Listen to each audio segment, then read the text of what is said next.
Hello guys, welcome back to my channel. Meron tayo rito nga Mitsubishi L300. Anong model to, sir? 2014 model. Yan, medyo modelo na rin to guys. Bali ito guys, kaya hindi ko tinakpan tong plate number kasi okay lang naman daw sa may-ari na kahit makita yan. Kaya yung iba kasi guys, kaya ako tinatakpan kasi nga bago ko kasi gawin yan guys, tinatanong ko yung may-ari kung okay lang ba na hindi natin takpan o pwede nating hindi natakpan. Bali guys, ang problema na ito, nag-overcharge yung alternator, tapos umiilaw yung battery indicator. Pero minsan naman namamatay-matay naman yung indicator niya. Pero ngayon guys, sa ngayon tinesting namin, nakailaw na talaga yung battery indicator. Yan. Ito guys, papakita ko sa inyo guys kung paano mag-testing yan. Katulad ng mga ginagawa ko guys, minsan yung linya lang ang problema, nawawala ang supply ng alternator socket, kaya siya hindi kumakarga o umiilaw yung battery indicator. Ito guys, check upin namin mamaya. Pero bago namin check upin yan, syempre pa-shoutout muna natin may-ari guys. Bali ito guys yung may-ari. Sir, shoutout ka muna. Shoutout sa asawa ko. Anak ko, shoutout.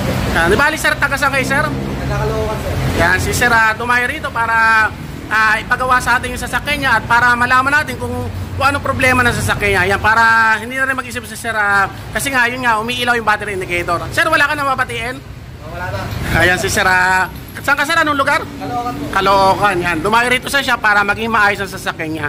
Rek. Yan, bali ito guys, inangat namin kanina. Yan, tapos sa tinesting namin, nakailaw yung battery indicator. Yan, bali guys, kapag umilaw guys yung battery indicator, pati itong fuel indicator, yung fuel separator indicator, yan, ibig sabihin guys, ang problema niyan alternator. Pero kapag ito lang ang umilaw, yan, kapag yan lang ang umilaw na hindi kasama to yung battery indicator, ibig sabihin guys, may tubig lang yung fuel filter. Yan ito guys. Yan ito guys, may tubig lang yan. Ang gagawin nyo, i-drain nyo lang sa ilalim. Merong drainage yan sa ilalim. Tatanggalin nyo lang, tapos i-drain nyo. Tapos ibobomba nyo ng konti para matanggal ang tubig. Yan.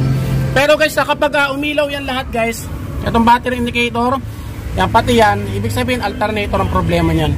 Huwag nyo nang gagalawin yung fuel filter nyo. Yan, start natin. Yan. Bale ito guys, nakailaw pa rin. Pati ito.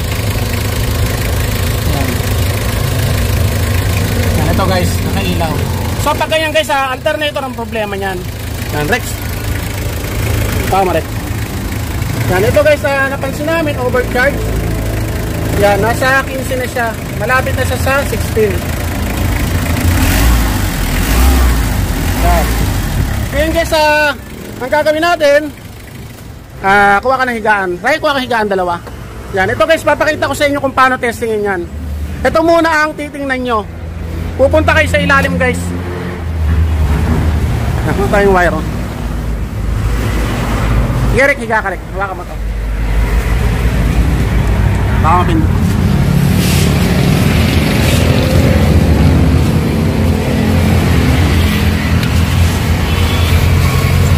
Yan, tali guys, ito yung alternator. Yan, ito yung alternator socket. Bubunutin nyo guys. Yan, makikita nyo rito. Ito guys, yung kulay puti na may guhit na pula. Yan yung battery. Direct sa battery yan. Ngayon yung blue, yan yung battery indicator. Papunta sa dashboard yan. Ganito lang guys ang gagawin nyo. Yan, itong kulay puti na may guhit na pula. Yan, andito siya. Lalagyan nyo ng wire. Kukuha kayo ng wire guys. Tapos i-spark nyo sa may bakal. Ngayon kapag umispark yan, ibig sabihin may power siya. Yan, tingnan natin guys.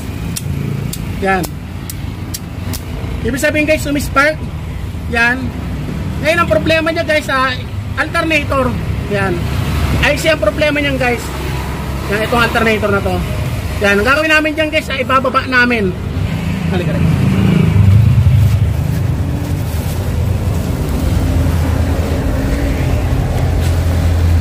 Bali ang problema niya, ibababa namin alternator. Kasi sir, kumain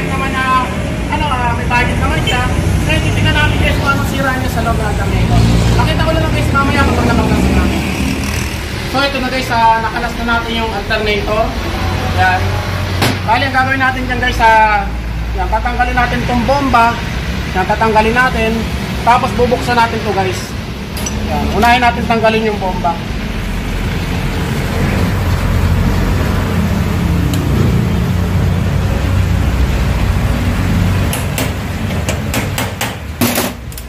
Medyo malupa na guys. Sir, ngayon lang magagawa to? Sir? Ngayon lang magagawa, no? Ano sir? Ngayon lang gagawin?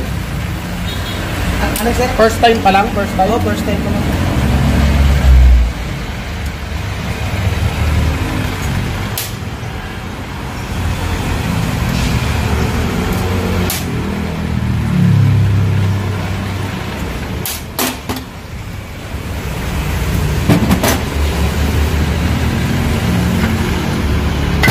Yan, tapos ito guys, meron pang 4 na tornilyo. Yan, para mabunod natin to.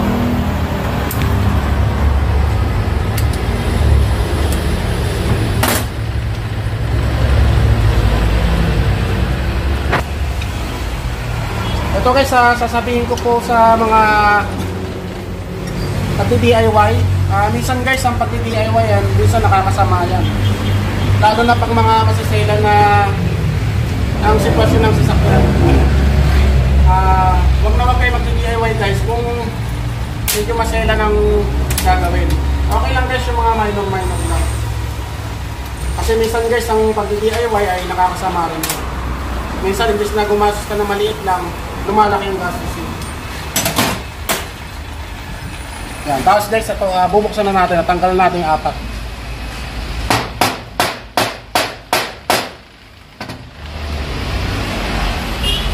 Yan, ito sir. Yan, ito guys, ang mahaba pa yung carbon brush nya. So ibig sabihin na lapat pa yan dito sa slip ring. Yan. Tapos ito guys, tuturo ko sa inyo kung paano mag-testing ng rotor. Yan, kailangan nyo ng positive negative. Yan, positive negative. Ang kailangan guys, mag-yellowish siya. Pag pinagtikit natin dito, yan, dalawa yan. Yan. Ibig sabihin guys, buo yung rotor. Yan. Ang problema lang na ito guys, yung IC nya, meron siyang tinatawag na yung diode. Yan. Yan, may diode siya. So ang problema lang niyan, meron namang nabibili sa auto supply niya ng ganyang IC. Kaya nga lang, minsan kapag kinabit, nakailaw pa rin yung battery indicator. Minsan guys, hindi naman natin nilalahat yung mga icing ganito, yung may mga diode na ganito. Minsan talagang pag bago siya, pag sinalpak natin dito, umiilaw ang battery indicator. Kaya ang ginawa ko dyan guys, hindi na ako bumili. Hindi na ako bumili ng ganyang IC. Kasi naka-3 beses nang gaya na nagkabit ako, umiilaw yung battery indicator. Pero kumakarga siya guys, 14 volts. Ito guys, tatanggalin nyo. 2 tornilyo.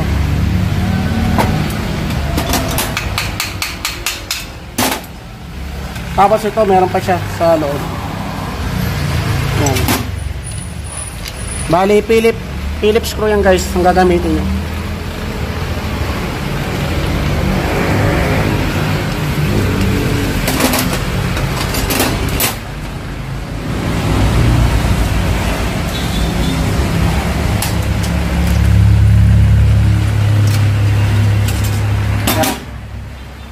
Bali, ito guys yung IC nya. Yan, ganito itsura niyan. Yan, sir, parehas, di ba yung pinakita ko kanina? Yan. Pag ganyan guys ang IC, yan, meron din kapares na diode yan. Ang diode niya guys, ganito. Yan, ito guys, parehas yan. Yan, parehas yan guys. Ang L300 din yan guys. Tapos ito, wala siyang diode dito sa loob, maliliit na diode. Yan, wala siyang 3 diode na maliliit. Ito meron. Yan, 3. Yan. Kapag ganito naman, kunin mo yung IC natin to. Kapag ganito guys ang diode, yan, may kapares din na IC regulator yan. Kuha ka lang isa dyan. bukas dito.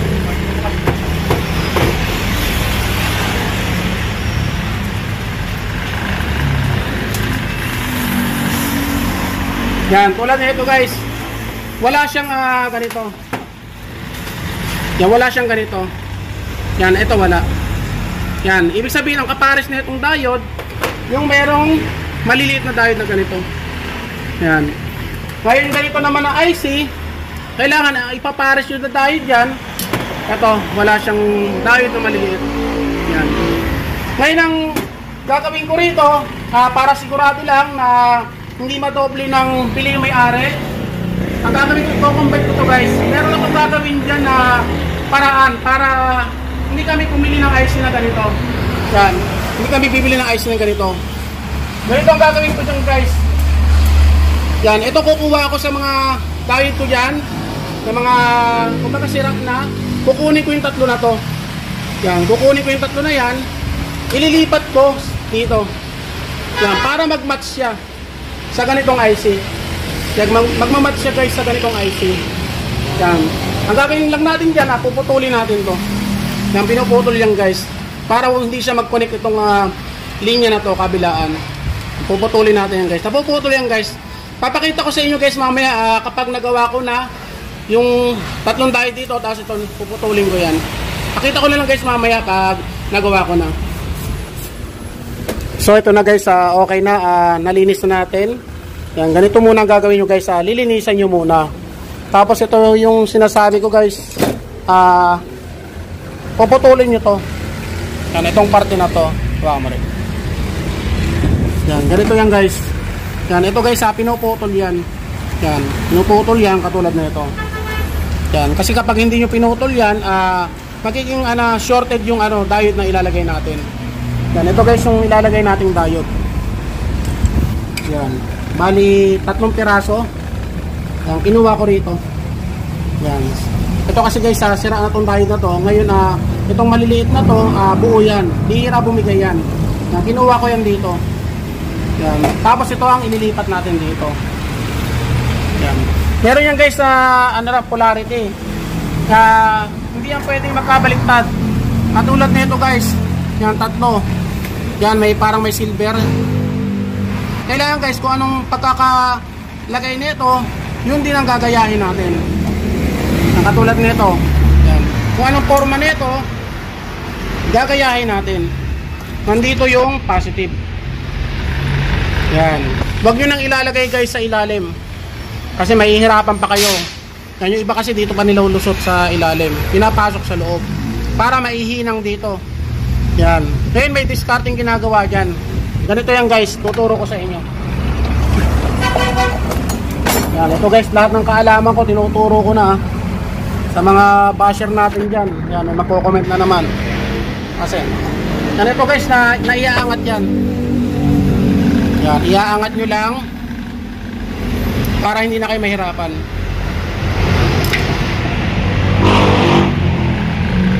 Yan. Naaangat yan. Tapos yung kabila guys, kukunin nyo rin.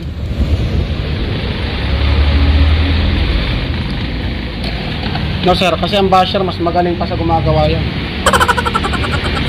Kaya marami nang natututong basher sa akin. Meron akong nakita guys na basher ko. Ngayon tawag na sa akin idol. No sir. Yan, ganito lang yan guys. Ipapatong nyo rito.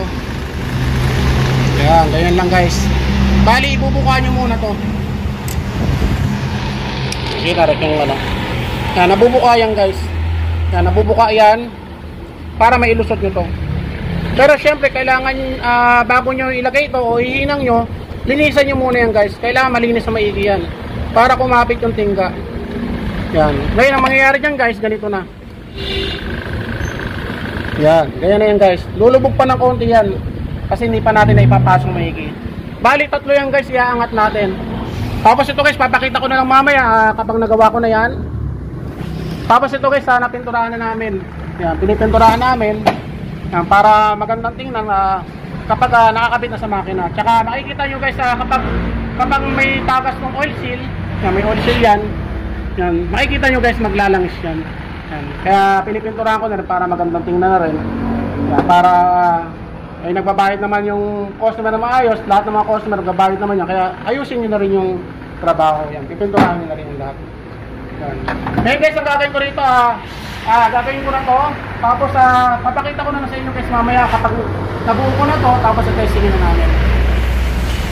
So ito guys, okay na, naiporma na natin. Yan, ito guys, bali 3. Yan, ito guys, nasa ibabaw siya. Yan, hindi naman tatama yan guys sa pan ng ng rotor dito rin. Yan, malayo yan guys, hindi yan tatama. Yan, bali yan, 3 siya.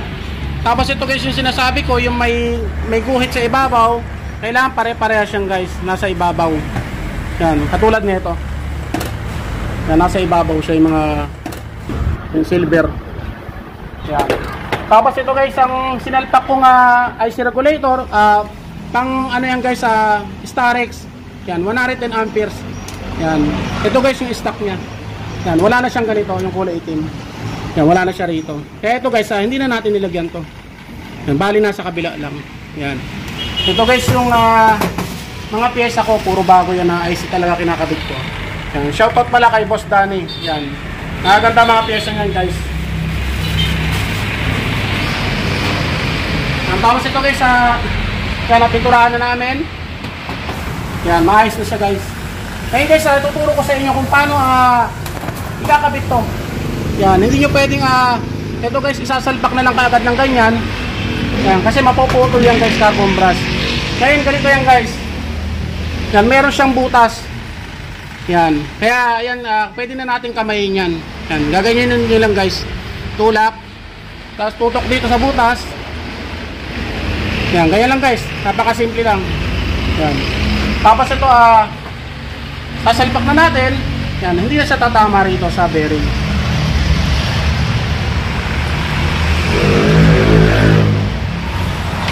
Kailangan guys, pantay lang.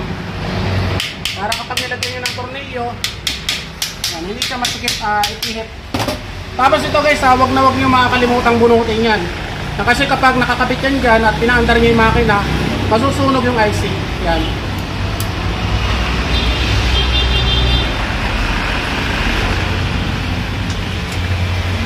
Balik na natin yung 4 na tornilyo. Make sure lang guys na masikip ang pagkakalagay nyo. Kasi pag may maluwag dyan, tatagilid yan, sasayad ang stator niya sa rotor.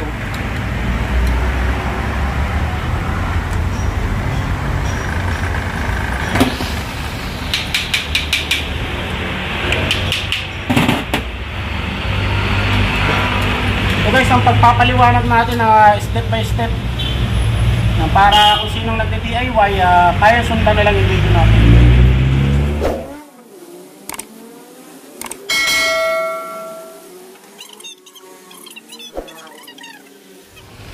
Yan, kapag nasikipan nyo na, kung meron kay martilyo guys, pupukin nyo rito sa gitna. Yan. Kumbaga para gumalaw siya ngayon na wala na sasayad dyan. Yan. Tapos pag pinuktok nyo, sikipan nyo ulit ng konti. Ngayon guys, testing na natin. Bali kanina, hindi na mamatay ang battery indicator sa sasakyan. Ngayon guys, kailangan dito sa testing nga kung mamamatay yan. Bayan lang testing natin. Tapos testing muna natin guys, kumain na yung bearing. Ngayon guys, napakaganda pa ng bearing ng alternator na to. Mas maingay pa ang bunganga ko. What? Ito guys, ang socket natin. Kailangan guys, may battery indicator. Yan. Ngayon guys, kapag pinaandar ko itong motor na to, dapat mamatay yan. Para charger. Yan, mamatay na guys. Tapos ito 14. Yan dito. Ngayon guys, lalagyan ko ng load, headlight at saka pan. Ngayon syempre may headlight pan tayo. Yan. Nandito guys, 14 lang. Yan, sakto. Kitang-kita naman guys. Bali 14.8 yan kasi medyo lagpas ng konti. Huwag lang siyang gagaya dun sa kanina na bago mag 16, overcharge yun. Ito guys yung pan, headlight. Ito guys yung battery indicator. Yan, patayin natin load. Patayin ko ulit. Yan, start. Okay guys. Ganyan lang guys, gayahin nyo lang yung video ko. Kahit sa bahay kayo, magagawa nyo ng maayos ng sasakyan nyo. Pero syempre, kailangan nyo ng mga materyales. Kailangan ng panghinang, lahat. Kung medyo alanganin kayo guys, talin nyo na lang guys sa mga marunong sa mga gumagawa na ito. Katulad ng mga gumagawa ng alternator starter. Alam nila yan guys. Yan. Ngayon guys, ang gagawin ko rito, ikakabit ko na to. Sampling ko lang. Pero bago natin kabit yan, may papashoutout muna. Sir, shoutout na muna sir. Ay, shoutout kay Sir Bert yan. Ayos yan, dabis yan. Sir, ikaw sir, shoutout ka. Yan, bali ang sira na kay sir, starter motor. So, ang problema ay ayaw kong tumupili na sa iba. Yan, ang gusto rin sir, pipili na lang siya ng plano para sigurado kasi siyempre, minsan kasi pag repair lang, hindi naman natin nilalahat mga nag-repair. Baka tirik lang daw siya, kaya may budget naman siya, kaya bibili na lang daw isa. Gari. Kasi yung ano guys, order pa kami sa Alabang Parts si sir. Kaya titignan na rin namin kung medyo Kaya nangungonsulta din ako kay sir kasi ito ano na to eh. Biasa na to eh. Bali guys, ang starter motor niya guys, ganito, makita ko sa inyo. Yan. Nasa loob guys ang solenoid. Yan. Kumbaga ang solenoid niya nasa loob. Sa loob mismo ng starter motor. Hindi katulad nito, yan. Yan, nasa labas ang solenoid. Yan. A few moments later. So ito guys, okay na, naikabit na natin yung alternator. Yan. Tapos guys, kapag nagkabit kayo ng alternator, kailangan na sisiguraduhin nyo lang na walang tutulo. Yan, maayos ang pagkakabit. Yan, kasi kapag may tumulo yan, magiging dahilan yan guys ng pagkakatok ng makina kapag hindi napansin ng may-ari. Tapos guys, ang tornilyo niya kailangan matibay kasi kapag maluwag yan, maaaring lumaki ang butas yan. Yan. Ito na guys, naikabit na natin lahat. Yan. Ngayon guys, tetestingin na natin. Yan. Naikabit mo yung battery. Halika. Dito ka.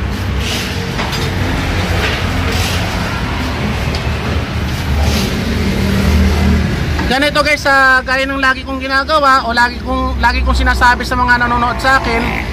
Yan, kailangan guys tatanggalin niyo yung negative. Yan.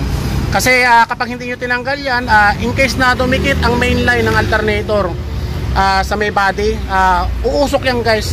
Yan. Kapag hindi bumigay ang fusible link, yan, may mga fusible link yan dyan guys. Uusok yan. Kaya mangyayari dyan na maaaring mapasok kayo. Yan, kailangan guys tatanggalin niyo yung negative.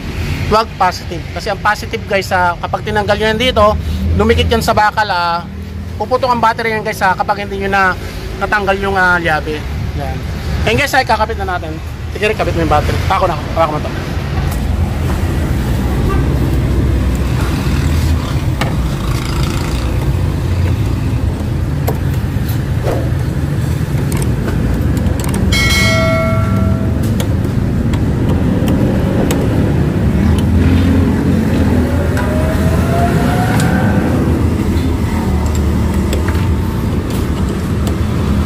Yan. Ngayon guys, testing uli natin sa ating voltmeter.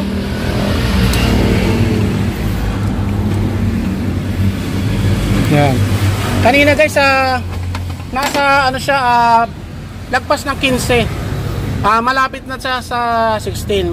Ngayon guys, i-start natin. Kailangan guys, nasa 14.8 lang siya o basta lagpas lang siya ng 14. Yan. Huwag din siyang bababa ng ganito kapag nakaandar ang makina kasi kulang sa supply yan o mahina ang alternator. Yan. Ito guys yung battery indicator. Yan, kanina hindi namamatay yan, pati ito. Yan. Ngayon guys, kailangan mamatay siya. Yan, okay na guys, namatay. Pati rito sa fuel separator indicator. Yan. Tapos ito guys yung charging nya. Yan. Nagpas lang siya ng 14. Ngayon headlight natin. Yan. Aircon. Yan. 14 siya guys. Tapos ito guys 14.2 sa voltmeter nya. Susunod. Yan. Kanina sa 15. Yan. Kanina guys sa 15 raw yan. Pag-testing nila. 15.2 pero 15.2 masyado mataas. Yan. Ito guys 14. Yan. Okay na guys. Yan, patay na natin load. Yan, patay natin yung makina. Tapos, iwan natin yung susi. Yan. Start natin. Yan, hindi na siya umilaw. Yan. Okay na guys. Sir, baka dito tayo sir. Baka may papatingin ka na. Sir, baka may papatingin ka pa. Babatiin, na. Service ko, shoutout ulit. Yan sir, maraming salamat sa iyo. Thank you, sir. Bali ito guys, Solid, sir. gagawin namin na nakalasin pa namin yung dashboard na papalitan namin yung ilaw sa brake indicator. Sir, okay na sir, maraming salamat sa Thank you, sir. pagdayo. Bali sa sir, galing ng Caloocan na tumayod dito sa shop para maging maayos